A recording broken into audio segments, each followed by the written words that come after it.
Bismillahirrahmanirrahim. Sama Bapak Ibu yang dirahmati oleh Allah Ta'ala, tidak lupa pada kesempatan yang berbahagia ini kita bersyukur kepada Allah Azza wa Jalla atas segala limpahan taufik, rahmat, hidayah dan ma'unahnya sehingga kita dapat berkumpul kembali, bermuajahah di majelis ilmu, dan ini insyaallah merupakan Riyadul Jannah, taman-taman surga. Maka tidak ada kenikmatan yang paling besar yang Allah berikan kepada hambanya melainkan kenikmatan iman dan Islam. Dengan nikmat ini insyaallah kita dapat bertemu kembali, mudah-mudahan di jannahnya Allah, di surganya Allah, dan bisa melihat secara langsung wajah Allah sebagaimana yang disampaikan oleh Allah, dijanjikan oleh Allah di dalam surat Al-Qiyamah, wujuhu yawmaidin nadirah ila rabbiha nadirah. Wajah-wajah orang mukmin pada hari itu berseri-seri, bergembira, disebabkan kenapa? Karena melihat Allah Azza wa Jalla. Masya Allah. Jadi nikmat yang paling besar apa? Nikmat iman dan Islam, yaitu ketika seseorang diberi petunjuk oleh Allah untuk bisa menjalankan ajaran Islam, melakukan apa yang diperintahkan oleh Allah, yang disyariatkan oleh Allah, seperti ibadah salat, puasa, zakat, haji, dan kewajiban-kewajiban yang lain di dalam Al-Quran. Itu merupakan nikmat yang paling besar daripada nikmat-nikmat dunia, yang dimana Allah katakan, qul bi fadlillahi wa bi rahmatihi fabidzalika falyafrahu wa khairum mimma yajma'un. Alangkah beruntungnya orang-orang yang ketika mendapatkan keutamaan karunia Allah berupa kenikmatan iman, Islam, dan pemahaman terhadap Al-Quran, sehingga dia bisa menjadi orang muslim yang taat, menjadi orang muslim yang saleh, melakukan semua apa yang diperintahkan oleh Allah dan menjauhi apa yang dilarang oleh Allah semuanya. Maka orang yang seperti ini, kata Allah, orang-orang yang hendaknya mereka senantiasa bergembira, Allah telah menjanjikan mereka berupa surganya yang luasnya antara langit dan bumi, yang diperuntukkan bagi orang-orang yang bertakwa, yang diperuntukkan bagi orang-orang yang beriman, yang diperuntukkan bagi orang-orang yang beramal solih, yang diperuntukkan bagi orang-orang yang berbuat kebaikan di dunia ini.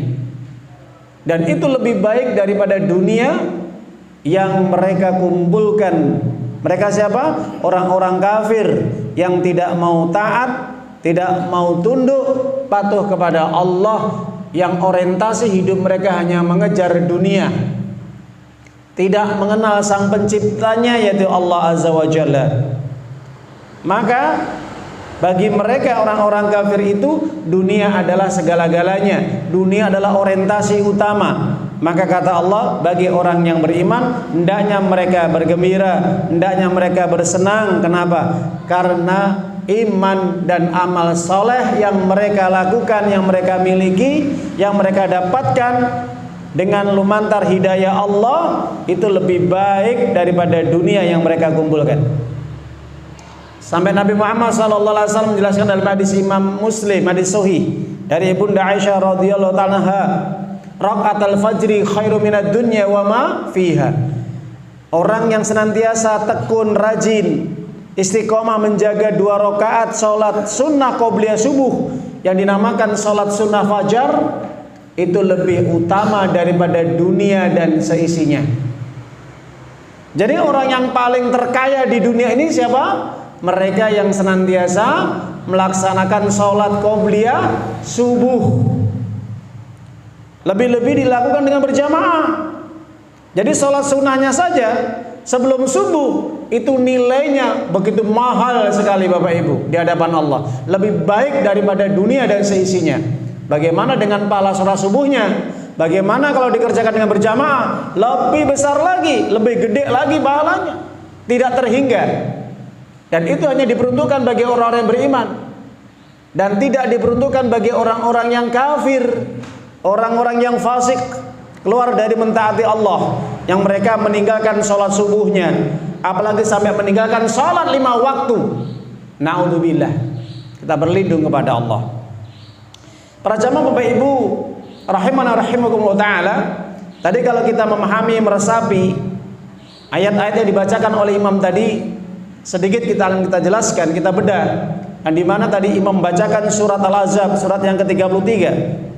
Diawali dengan kalimat yas'alukan nasu 'anis sa'ati qul inna ma'il ilmuha 'indallah wa ma yudrika la'alla sa'ata takunu qaribah. Surat Al-Ahzab surat 33 ayat 63. Sebelah kanan pojok atas. Wah. Jadi Allah katakan di dalam ayat tersebut, surat tersebut, ketika manusia bertanya kepada engkau wahai Muhammad, kira-kira kapan terjadi hari kiamat? Kapan terjadi hari kiamat? Kira-kira Nabi bisa nggak menjawab, Bu? Nggak bisa. Karena hanya Allah yang tahu, bahkan malaikat pun tidak tahu kapan akan terjadi hari kiamat. Nabi hanya diberitahu oleh Allah lumantar malaikat Jibril hanya tanda-tandanya saja. Nanti akan kita jelaskan salah satu tanda-tandanya. Qul innama ilmu 'indallah, katakan Muhammad kepada umatmu ketika mereka bertanya tentang kapan datang hari kiamat, bahwa hari kiamat itu urusan Allah, ilmunya hanya di sisi Allah Ta'ala. Wa ma yudrika la'alla sa'ata takunu qariba, bisa jadi hari kiamat itu dekat waktunya Bapak Ibu, jelas? Dekat. Ya. Sekarang kita rasakan dekat enggak datangnya hari kiamat Pak Bu? Dekat sekali. Makanya ditampakkan, dijelaskan kepada kita semuanya sebagai umatnya yang hidup di akhir zaman, banyak tanda-tanda dekatnya hari kiamat. Salah satunya waktu semakin cepat. Gimana betul Pak Bu? Waktu semakin cepat, pasar semakin berdekatan. Maksudnya apa? Dengan adanya media sosial di HP kita, orang itu bisa belanja dengan hanya memencet tombol saja. Itu yang dimaksud pasar berdekatan. Dekat sekali. Ya, bisa dilakukan dengan cara apa? Online. Ya, tidak hanya offline. Nah itu. Cepat sekali. Dekat sekali. Pasar berdekatan. Manusia berbondong-bondong murtad keluar dari Islam, meninggalkan agamanya. Para ulama banyak yang diwafatkan oleh Allah, sehingga banyak manusia yang mengambil orang-orang yang jahil bodoh sebagai tokoh agama mereka, sebagai rujukan, sumber dalam mengambil hukum. Pemimpin-pemimpin yang dolim muncul di tengah-tengah masyarakat, yang menipu rakyatnya, memaksakan kehendaknya, otoriter, mengambil hak rakyatnya. Muncul penguasa-penguasa, pemimpin yang zalim. Ini semakin dekatnya tanda hari kiamat Bapak Ibu. Banyaknya kemaksiatan merajalela, tersebarnya perzinaan, banyaknya orang yang minum minuman keras, mabuk, mendem, narkoba, halalnya transaksi riba dihalalkan, dibolehkan, zina juga dibolehkan, mabuk juga dibolehkan, yang penting tidak mengganggu orang lain. Ini tandanya dekat hari kiamat. Tersebarnya orang lebih suka dengan musik daripada ayat-ayat Allah Subhanahu wa taala. Pengajian-pengajian semakin ditinggalkan, lebih senang dengan kemaksiatan-kemaksiatan. Tempat-tempat hiburan, diskotik. Majelis taklim semakin sepi, masjid semakin sepi. Meskipun masjid bangunannya banyak sekali, rame Pak. Banyak yang bangun maksudnya. Mereka berbondong-bondong bangun masjid, tapi sepi daripada jamaahnya. Itu tanda-tanda hari kiamat Bapak Ibu. Dan munculnya manusia-manusia yang kikir, bakhil, berat untuk mengeluarkan hartanya di jalan Allah Ta'ala. Mereka sibuk dengan mengumpulkan hartanya, cinta terhadap dunia, rakus, tamak. Dan juga terjadinya peperangan, pembunuhan, perampokan. Ini tanda-tanda hari kiamat Pak Bu. Semakin dekat kita. Hari ini kita rasakan. Gini mboten. Dan ilmu semakin ditinggalkan. Ilmu diangkat dengan diwafatkan para ulama, para ustadz yang istiqomah, yang jujur, yang amanah. Dan dari sini kita akan menjelaskan Bapak Ibu, ya, sebelum terjadinya perang dunia ya sudah ada ya, pemantik-pemantik perang antara Israel, Iran, Amerika, Iran, dan yang lainnya. Bahkan Palestina menjadi korban satu-satunya dari kekejaman Zionis Israel sebagai penjajah laknatullah alaih. Sebelum datangnya Imam Mahdi, banyak terjadi peperangan, Pak Bu. Banyak terjadi pembunuhan di mana-mana. Dan banyak makan korban manusia, terutama umat Islam yang jadi objeknya, sasarannya. Ini sebelum munculnya Imam Mahdi dan Dajjal, Al-Masih Dajjal laknatullah alaih. Ini tanda-tanda nanti semakin dekatnya hari kiamat, dan nanti muncul hari kiamat yang besar. Dan hari ini yang sedikit kita kupas adalah di antara tanda-tanda dekatnya hari kiamat, kata Nabi Muhammad SAW, waktu-waktu, hari-hari bergantinya siang dan malam, ya, kemudian bergilirnya tahun demi tahun, dan itu terjadi di tengah-tengah masyarakat, tahun-tahun yang penuh dengan apa Pak Bu? Kedustaan, penipuan, manipulatif. Benar kata Nabi Muhammad SAW, ya'ti 'alan nasi sanawat khadda'at, akan muncul nanti menimpa manusia di tahun-tahun yang penuh dengan manipulatif, kedustaan, kebohongan. Kok bisa Pak Bu ya? Tahun-tahun yang penuh dengan kebohongan. Maka Nabi Muhammad SAW mengatakan, yukadzibu fiha shadiq, yang dimana ketika di tengah-tengah masyarakat dan itu muncul tahun-tahun yang penuh dengan kebohongan, apabila orang-orang yang baik, orang-orang yang jujur itu selalu didustakan. Orang-orang yang baik, yang jujur didustakan, Pak. Dijauhi, dibenci, nggak disenangi, Pak. Jadi kalau ada orang jujur kerja dimanapun, ya, baik di pabrik, di instansi, di tengah masyarakat, itu pasti nanti akan jadi musuh bagi orang-orang yang tidak senang dengan kejujuran mereka. Jelas? Jadi orang jujur sekarang ini mahal, Pak. Orang yang saudik ini mahal. Kenapa? Karena banyak orang yang nggak senang dengan orang yang jujur. Saya dapat menerima informasi salah satu jamaah yang kerja di instansi, ketika orang jujur di lingkungan kerja mereka pasti akan dibully, dimusuhi. Kenapa? Karena tidak mau korupsi. Jelas Bapak Ibu? Karena mereka tidak mau korupsi. Beda mereka yang tukang pembohong, mengambil uang rakyatnya, menipu rakyatnya, lain. Maka sebaliknya, yukadzibu fiha shadiq wa yusaddiqu fiha kadhib. Dan orang yang pendusta itu dianggap jujur, dianggap sebagai bak pahlawan. Orang yang pendusta senantiasa mendapatkan angin, Pak, mendapatkan posisi, mendapatkan jabatan, kekuasaan. Dan ini realita yang kita rasakan hari ini. Orang yang tukang ngibul, tukang dusta, menipu rakyatnya, menipu orang lain, dikasih mereka panggung, dikasih mereka jabatan, kekuasaan. Jelas realita ini Pak Bu. Min alamati sa'ah, tanda dekatnya hari kiamat. Yukhawinu fihal amin wa itamanu fihal khain, kata Nabi.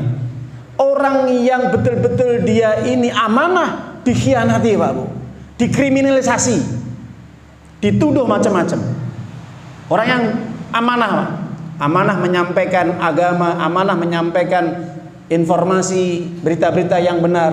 Nah, ini dituduh macam-macam gitu. Penyebar hoax, aliran ini dan itu. Ya, ini selalu dikriminalisasi, dituduh macam-macam. Dikhianati, Pak. Dan sebaliknya, tamanu fil khain, orang yang khianat malah dikasih kepercayaan, Pak. Dikasih kepercayaan. Kalau sudah seperti ini kata Nabi Muhammad SAW, menjelang datanya hari kiamat besar, maka wayantiku fiha Ruwaibidah, akan muncul di tengah-tengah mereka adalah sosok yang bernama Ruwaibidah, yang berbicara di tengah-tengah umat. Kila wa ma Rasulullah sallallahu ar-Ruwaibidah. Kira-kira apa itu yang disebut dengan Ruwaibidah? Qala, Nabi mengatakan, ketika para sahabat bertanya Ruwaibidah, Ruwaibidah itu kata Nabi Muhammad sallallahu alaihi wasallam adalah ar-rajulu tafih yatakallamu ala amril ummah. Orang yang jahil, orang yang rendahan, orang yang bodoh, tapi berani dia memimpin masyarakat, berani berbicara tentang urusan umat. Fakta apa betul Pak Bu? Hari ini, ya, Nah, kita jelaskan sarahnya, penjelasan dari para ulama hadis tentang Ruwaibidah ini. Hadis Imam Ahmad ini ya. Ruwaibidah, sebagian ahli bahasa, ahli hadis, Imam Nawawi dan yang lainnya, bahkan Syekh Shalih Al-Utsaimin mengatakan Ruwaibidah itu paling tidak ada 3 cirinya. Yang pertama, mereka orang-orang yang jahil bi ahkamiddin, orang yang bodoh tentang agama, tapi dia memimpin umat. Diberi kesempatan untuk berdakwah di tengah masyarakat, padahal nggak ngerti agama, nggak paham tentang Al-Quran, nggak paham tentang tafsir Quran, tidak paham tentang hadis dan syariat-syariat yang lain, tapi dia dikasih kesempatan untuk berbicara masalah agama. Akhirnya apa Pak Bu? Dallu fa'dallu, sesat menyesatkan. Oh, yang penting bisa baca, udah dia jadi ustadz, dia jadi mubalik, dia jadi tokoh agama, padahal nggak paham apa yang dibaca. Bahkan apa yang dibaca kadang-kadang menyelisih perilakunya, melisih tingkah lakunya, melisih ucapannya dan perbuatannya. Ini Ruwaibidah Pak. Yang kedua, Ruwaibidah adalah orang fasik. Fasik Pak Bu, orang yang masih melakukan perbuatan dosa-dosa besar, kemaksiatan dan yang lainnya, tapi dia menjadi pemimpin, menjadi penguasa. Jelas Bapak Ibu? Ini Ruwaibidah. Yang ketiga, Ruwaibidah adalah pengkhianat bagi bangsanya sendiri. Menjual tanahnya, menjual tanah rakyatnya, mendolimi rakyatnya. Ini Ruwaibidah Pak. Sebagian ahli bahasa mengatakan Ruwaibidah juga masuk dalam kategori orang-orang munafik. Di hadapan orang kafir dia berlaku baik, tapi di hadapan saudaranya dia berlaku buruk. Jelas? Ini Ruwaibidah Pak. Jadi para pengkhianat ini Ruwaibidah ini. Tapi dia berbicara dengan lisannya, ucapannya yang sangat indah. Tujuannya untuk apa Bu? Pak? Tujuannya untuk menipu masyarakat, menipu rakyat, menipu jamaah. Itu Ruwaibidah. Diyakini atau tidak, hari ini kita hidup di zaman tahun yang penuh dengan tipuan, kebohongan manipulatif. Rasulullah SAW menyampaikan 14 abad yang telah lalu, hari ini nyata Pak Bu. Makanya banyak masyarakat rakyat yang terdolimi dengan perilaku tingkah lakunya Ruwaibidah ini. Kenapa? Pengkhianat Pak, munafik ini, fasik dia, dolim dia. Jelas Bapak Ibu? Ini sebelum datangnya hari kiamat besar loh okay?